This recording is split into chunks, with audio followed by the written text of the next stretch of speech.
réseautage, c'est très important, la crédibilité et la manière que tu réponds aux besoins de chacun de tes clients particuliers.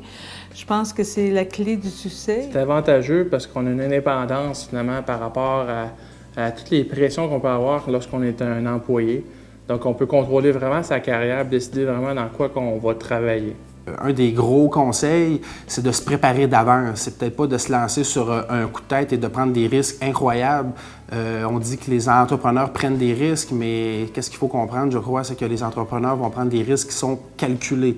Ça veut dire que se le préparer d'avance. Il faut que les gens puissent te recommander à d'autres personnes. Je lui recommanderais de rentrer dans un groupe pour bénéficier justement des connaissances. Moi, ça fait 7 ans que je suis en affaires à mon compte et au cours des années, j'ai appris beaucoup à partir des autres personnes de l'association.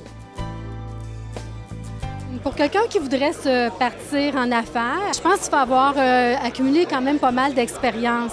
Il faut en avoir vu d'autres dans plusieurs entreprises.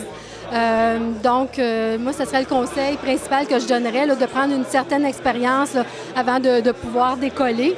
Et du même coup, en ayant cette expérience-là, on a une confiance aussi qu'on a acquis à ce moment-là. S'il y a une chose que je vous dirais, c'est cesser de penser comme un employé, penser comme vraiment là, une compagnie, comme un entrepreneur où vous êtes et le patron, et la personne qui fait des ventes, et la personne qui fait le concierge. Vraiment, vraiment penser comme une entreprise et de développer votre entreprise.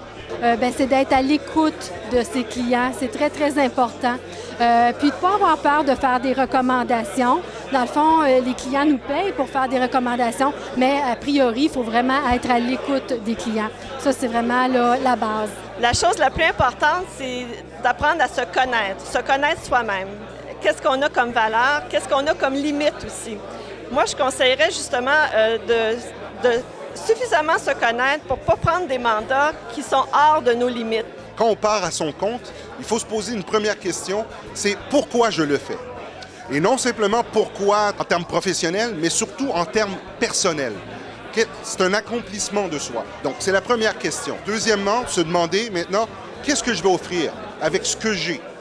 Comment je vais l'offrir? Et la troisième question, c'est de dire, qu'est-ce qui fait en sorte que moi, ce que je fais, va apporter une valeur à l'autre personne et surtout l'aider à atteindre. Comment je vais faire dans tout ça, mon pourquoi, ce que je veux offrir va faire en sorte que je vais aider quelqu'un d'autre.